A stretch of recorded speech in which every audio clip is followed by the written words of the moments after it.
Hello my YouTube family, welcome back to our channel Sandeep Ryan Space. Yeah, so ఈరోజు ఒక informative video, complete informative. Recent గా UK ఎంబసీలో UK visa consulate లో వచ్చిన changes 3 updates చెప్తాను. ఇవి 10th September లో వచ్చాయన్నమాట. సో ఇవి ఏమే అంటే మెయిన్ గా చాలా అప్డేట్స్ వచ్చినాయి, బట్ ఎవరికైతే కామన్ గా మన సబ్స్క్రైబర్స్ కి అండ్ కామన్ గా యూజ్ అయ్యే 3 అప్డేట్స్ చెప్తాను అనమాట. సో మిగతా వేరే అప్డేట్స్ మనకు యూజ్ కానీ అసలు సీకర్స్ అవన్నీ కాకుండా సో రెగ్యులర్ గా యూజ్ అయ్యే 3 అప్డేట్స్ చెప్తాను. సో ఈ మేజర్ గా 3 అప్డేట్స్ ఏంటి అంటే, ఫస్ట్ సో వాళ్ళు యూకే ఎంబసీ వాళ్ళు కామన్ గా మనకు అప్డేట్ చేస్తూ ఉంటారు, అండ్ ఎప్పుడు చేసినా కూడా ఇమీడియట్ గా అవి అప్లై కావు. ఏ డేట్ నుంచి అప్లై అవుతాయో అంటే ఆ ఒక స్పెసిఫిక్ డేట్ ఇచ్చి ఆ డేట్ నుంచి వచ్చే వాళ్ళకి, ఆ డేట్ నుంచి అప్లై చేసుకునే వాళ్ళకి అప్లికేబుల్ అయితే అని ఇస్తారు అనమాట. సో ఈ 3 అప్డేట్స్ January 3rd, 2025 లో వచ్చే స్టూడెంట్స్ కానీ, డిపెండెంట్స్ కానీ, కేర్ హోమ్ వర్కర్స్ కానీ అప్లై అవుతాయి. సో ఇందులో ఈ 3లో మళ్ళీ ఇంకేమైనా ఇమీడియట్ గా అయ్యి ఉంటే నేను చెప్తాను. సో ఇక్కడ నోట్ చేసుకున్నాను. First one, student financial requirement. So student financial requirement అంటే ఏంటి అంటే, సో ఇంతకుముందు సో ఎవ్రీ స్టూడెంట్ వచ్చే ముందు వాళ్ళ మెయింటెనెన్స్కి అంటే వాళ్ళ హోటల్కి ఫ్లైట్కి అవి కాకుండా సో వాళ్ళు ఇక్కడ ఉండడానికి అయ్యే ఖర్చు ఎంత అవుతుంది అనేది ఒకటి ఉండేది. బట్ దాన్ని ఇప్పుడు పెరిగిన ఇన్ఫ్లేషన్ దృష్ట్యా అండ్ కాస్ట్ ఆఫ్ లివింగ్ పెరిగింది కాబట్టి లండన్లో అండ్ యూకే మొత్తంలో, అందుకని వాళ్ళు పెంచారు. సో అది వాళ్ళకి ఇంతకుముందు ఎంత ఉండేది, ఇప్పుడు ఎంత ఉండేది అని చెప్తా. ఇంతకుముందు వాళ్ళకి so student with in London ఒక రేటు, అవుట్ ఆఫ్ లండన్ ఒక రేటు ఉండేది. బట్ ఇప్పటి నుంచి అంటే ఇది ఎప్పటి నుంచి 3rd January 2025 తర్వాత వచ్చే స్టూడెంట్స్కి అంటే జనవరి ఇంటేక్లో వచ్చేలాగని చెప్పొచ్చు. సో ఇప్పుడు ఈ సెప్టెంబర్ ఇంటేక్లో ఈ లోపు జనవరిలోపు వచ్చే వాళ్ళకి ఇది అప్లికేబుల్ కాదు.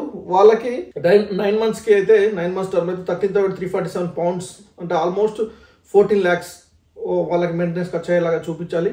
సో ఈ ఫండ్స్ వాళ్ళు మెయింటైన్ చేయాలన్నమాట అకౌంట్లో. సో వాళ్ళు ఇండియన్ కరెన్సీలో అంటే ఎక్స్చేంజ్ రేట్ బట్టి మారుతూ ఉంటుంది. అది విత్ ఇన్ లండన్ వాళ్ళకి. So out of the London వాళ్ళకైతే 10,247 pounds అంటే 11 lakhs or 10 lakhs చేంజ్ అట్లా. సో అది ఆ ఫండ్స్ మెయింటైన్ చేయాలి. ఆ 9 monthsలో ఎంత ఖర్చు అవుతుందో అదంతా మనం బ్లాక్ చేసి అకౌంట్లో ఉంచుకొని చూపించాలన్నమాట.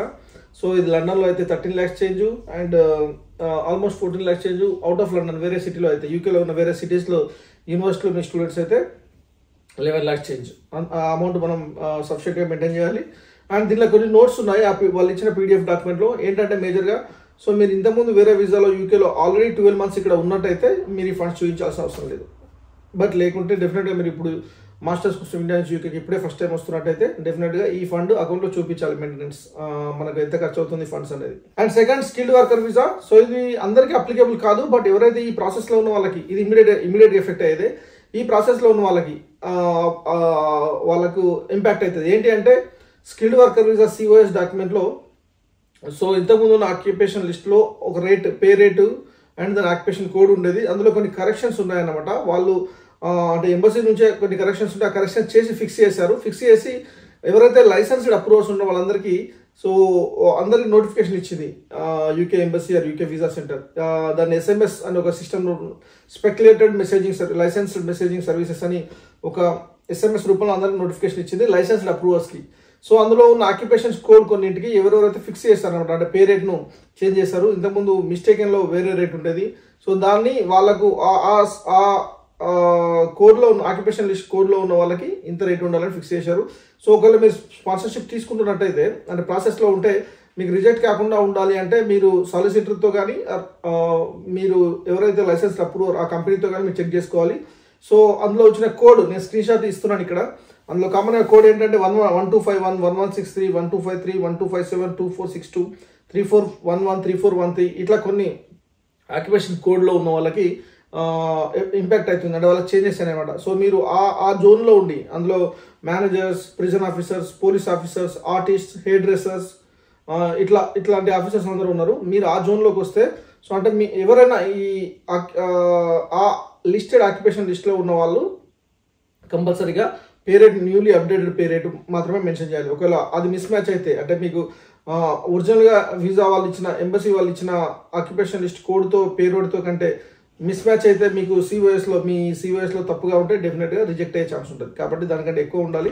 అదేంటో మీరు మీ ఎవరైతే అప్రూవ్డ్ లైసెన్స్ స్పాన్సర్ ఉన్నారో, మీకు ఏ కంపెనీ అయితే స్పాన్సర్షిప్ ఇస్తున్నారో వాళ్ళతో వెరిఫై చేసుకుంటే బెటర్. ఇంకేమైనా డౌట్ ఉంటే మీరు gov.uk అందులోకి వెళ్ళి సో న్యూలీ చేంజెస్ ఏంటి, ఏ ఆక్యుపేషన్ లిస్ట్ కూడా చూడాలి. ఆ PDF కూడా నేను లింక్ చేయడానికి ట్రై చేస్తాను. సో నేను ఇక్కడ స్క్రీన్ షాట్ చూపిస్తున్న ఈ స్క్రీన్ షాట్లో ఉన్న ఆక్యుపేషన్ లిస్ట్లో ఉన్న ఆఫీసర్స్కి రిసోర్సెస్కి న్యూ చేంజెస్ అప్లికబుల్ అవుతాయి. ఇది skilled worker visa corrections, COS corrections అవును.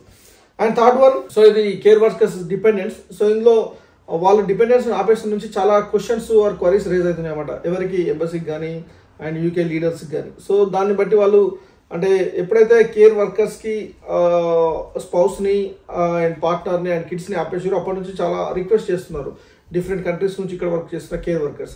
సో వాళ్ళ రిక్వెస్ట్ మీద బేస్ చేసుకొని కొంచెం వాళ్ళు సడలింపులు అంటే కొంచెం వాళ్ళు లిబరల్గా ఇచ్చారు అనమాట. అవేంటి అంటే first you can bring your children if they are under 18 and if you are single parent. So ఇది కండిషన్, అంటే మీరు సింగిల్ పేరెంట్ అయితేనే మీ కిడ్స్ని మీ చిల్డ్రన్ తీసుకోవచ్చు, వేరే కంట్రీ నుంచి ఇక్కడ తీసుకోవచ్చు, లాంగ్ స్టే ఇవ్వచ్చు అనమాట. డైరెక్ట్ మీకు ఎంత వీసా ఉందో అంతవరకు ఇవ్వచ్చు. ఈవెన్ తర్వాత కూడా వాళ్ళు 7 years ఉంటే మీకు కూడా ILR అప్లై చేసుకోవచ్చు. అండ్ బి నోట్ ఏంటంటే if you are not single parent, if there daddy కానీ మామ్ కానీ ఉన్నారు ఆ కంట్రీలో అంటే so you are not allowed to bring your children.